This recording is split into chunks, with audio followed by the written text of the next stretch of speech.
Presidência da República, Casa Civil, Subchefia para Assuntos Jurídicos, Decreto-Lei nº 3.689, de 3 de outubro de 1941.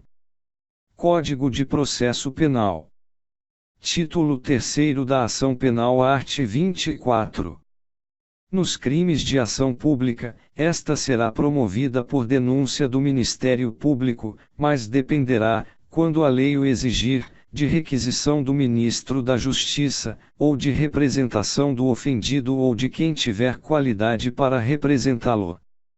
Primeiro, no caso de morte do ofendido ou quando declarado ausente por decisão judicial, o direito de representação passará ao cônjuge, ascendente, descendente ou irmão.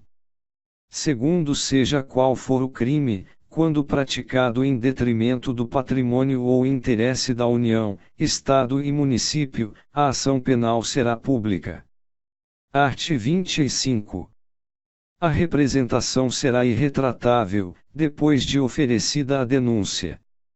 Art. 26. A ação penal, nas contravenções, será iniciada com o auto de prisão em flagrante ou por meio de portaria expedida pela autoridade judiciária ou policial. Art. 27.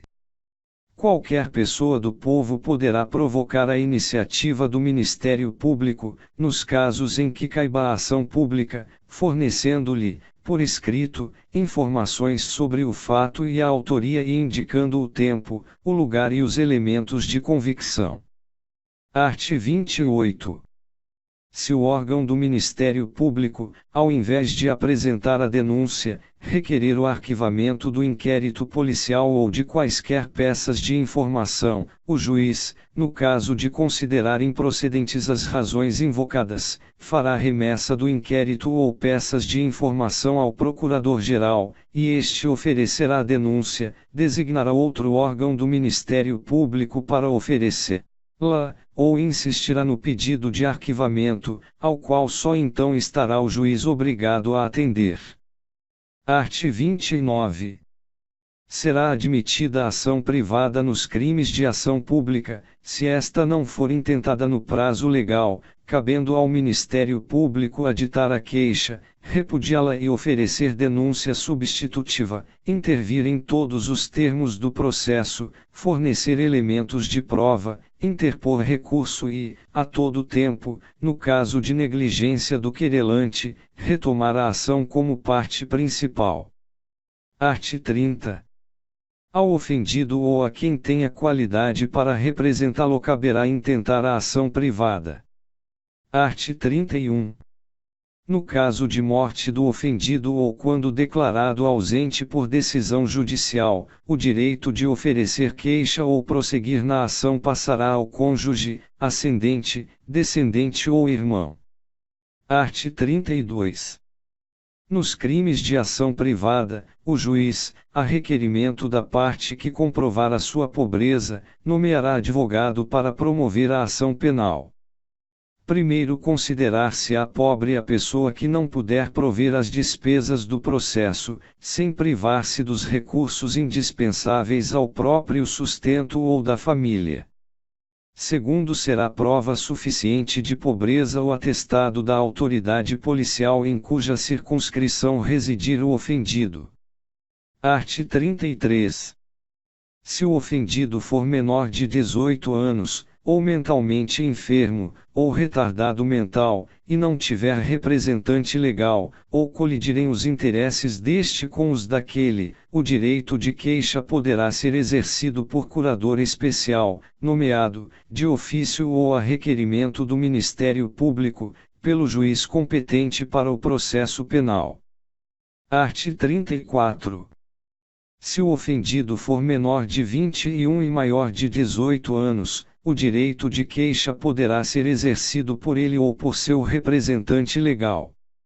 Art. 35. Revogado. Art. 36. Se comparecer mais de uma pessoa com direito de queixa, terá preferência o cônjuge, e, em seguida, o parente mais próximo na ordem de enumeração constante do art. 31, podendo, entretanto, qualquer delas prosseguir na ação, caso o querelante desista da instância ou a abandone. Art. 37.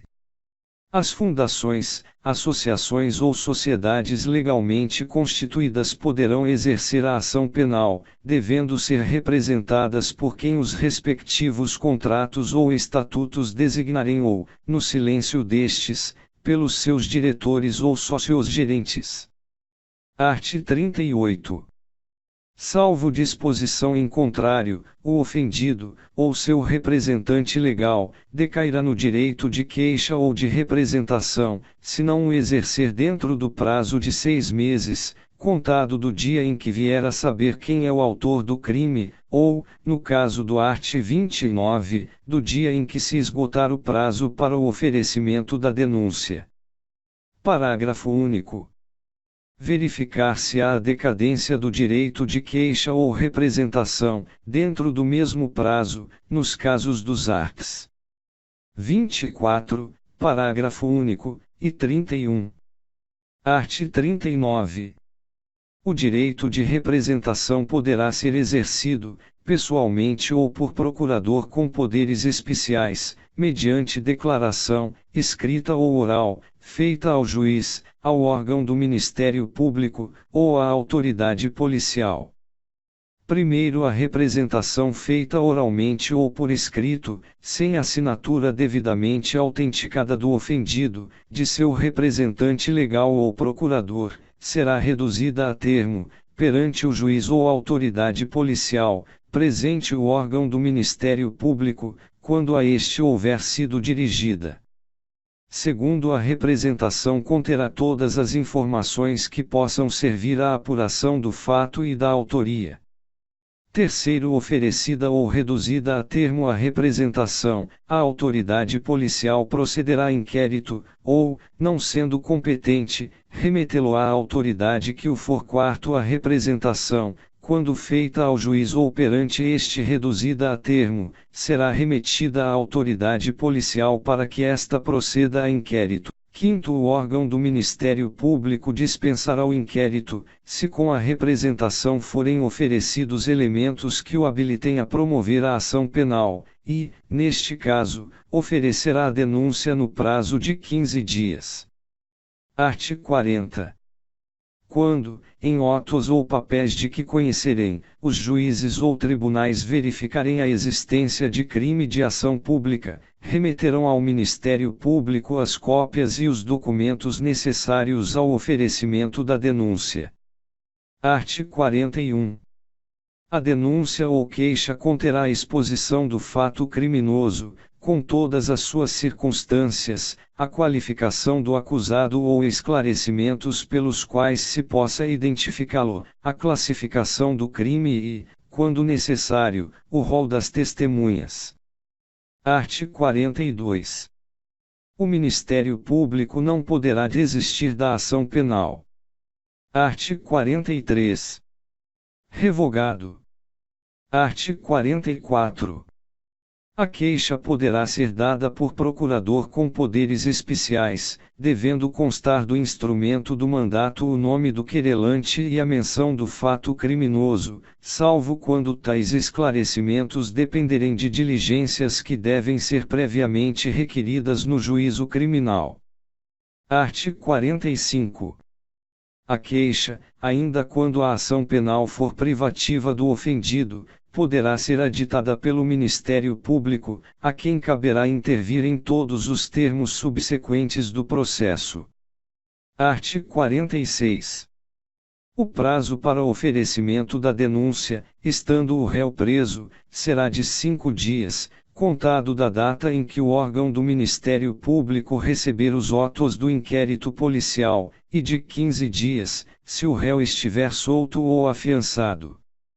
No último caso, se houver devolução do inquérito à autoridade policial, art. 16, contar-se-á o prazo da data em que o órgão do Ministério Público receber novamente os autos. Primeiro, quando o Ministério Público dispensar o inquérito policial, o prazo para o oferecimento da denúncia contar-se-á da data em que tiver recebido as peças de informações ou a representação. Segundo, o prazo para o aditamento da queixa será de 3 dias, contado da data em que o órgão do Ministério Público receber os autos, e, se este não se pronunciar dentro do tríduo, entender-se-á que não tem o que aditar, prosseguindo-se nos demais termos do processo. Art. 47. Se o Ministério Público julgar necessários maiores esclarecimentos e documentos complementares ou novos elementos de convicção, deverá requisitá-los, diretamente, de quaisquer autoridades ou funcionários que devam ou possam fornecê-los. Art. 48. A queixa contra qualquer dos autores do crime obrigará ao processo de todos, e o Ministério Público velará pela sua indivisibilidade. Art. 49. A renúncia ao exercício do direito de queixa, em relação a um dos autores do crime, a todos se estenderá. Art. 50. A renúncia expressa constará de declaração assinada pelo ofendido, por seu representante legal ou procurador com poderes especiais. Parágrafo único.